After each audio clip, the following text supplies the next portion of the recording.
I'm shocked at like how many times it comes up as a joke just because someone has a stain on their shirt or a woman's blouse is popped open and she doesn't realize it, and someone will be like, oh, yeah, word will malfunction. You're just sitting there going, oh, if you ever knew, if you ever really knew what that meant. So when we ventured into this, we really had to come up with a spectacular idea. Every 20 seconds, every 30 seconds, let's see something new for the very first time. Multiple artists, multiple guests, multiple people, spectacle. I mean, that was just really our mandate going into it.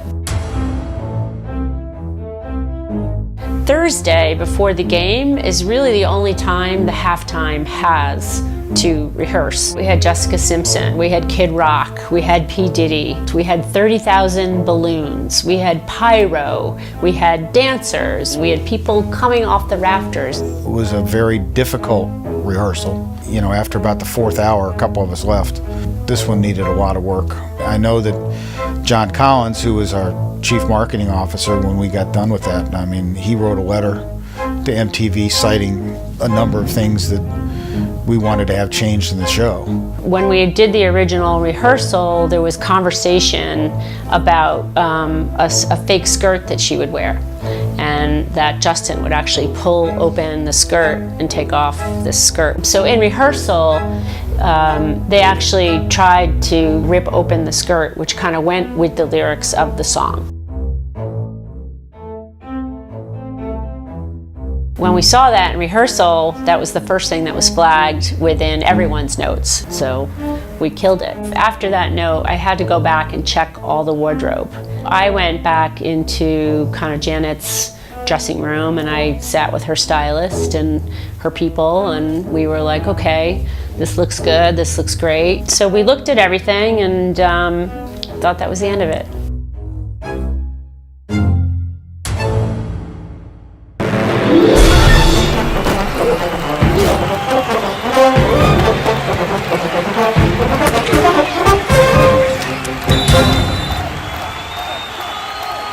So the format of the halftime show, as written, started to play itself out. Our artists, one by one, do their song, Kid Rock and P. Diddy, and everything was going really well. And then Janet kicked in and everything was going really well. Justin was revealed, it was exciting, and literally you're holding your breath for 12 minutes. My position up there at that time was sitting next to Mike Pereira, who was our director of officiating. And I'm busy doing something else, and he turns to me and he says, do you see what just happened?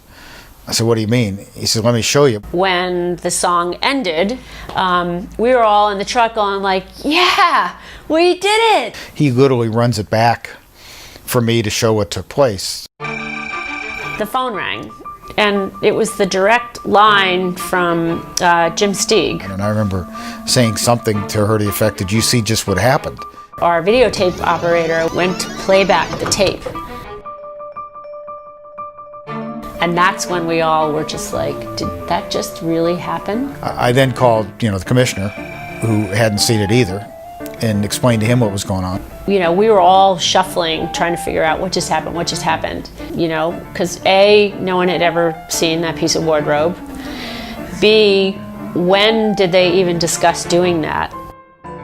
To her, it was a total shock. He said, Sally, did you know? Did you plan that? I said, Jim, no, of course not. Of course I didn't. You could tell everybody was looking at you like it was your fault. It was your fault. And it wasn't our fault. I trust them totally when everybody says they had no idea of anything that was going on. And in the meantime, Janet left, and she got in a car and she left. So we couldn't even say, Janet, what happened? I didn't know at that time that moment was going to change history. Janet Jackson's song All For You took on a whole new meaning during halftime of the Super Bowl when her right breast was exposed. Janet, that's Miss Jackson if you're nasty, has admitted her halftime half-frontal nudity was her idea, but still insists more flesh was exposed than originally planned. The FCC has opened an investigation which could result in millions of dollars of fines to the network. We will change our policies, our people, and our processes to ensure that this entertainment is of far more appropriate quality for the Super Bowl game. My opinion to this day is that her stylist decided this would be something cool. It was a private meeting. No one was in the dressing room except for Janet and Justin, and I think the wardrobe stylist. I think Justin went along with it just because he didn't, again, it went with the lyrics. I don't believe it was ever intended for her to expose anything. I think it just didn't work because it wasn't rehearsed and it didn't work. It was self-consumed and not thinking about other people. I'm still waiting for my apology letter. Frankly, I am still waiting for that apology letter, but not just me. Everyone is. It's in everybody's consciousness now that term wardrobe malfunction never existed until then, and now it's a word that everybody recognizes and knows where it comes from, and it's kind of the power of the Super Bowl.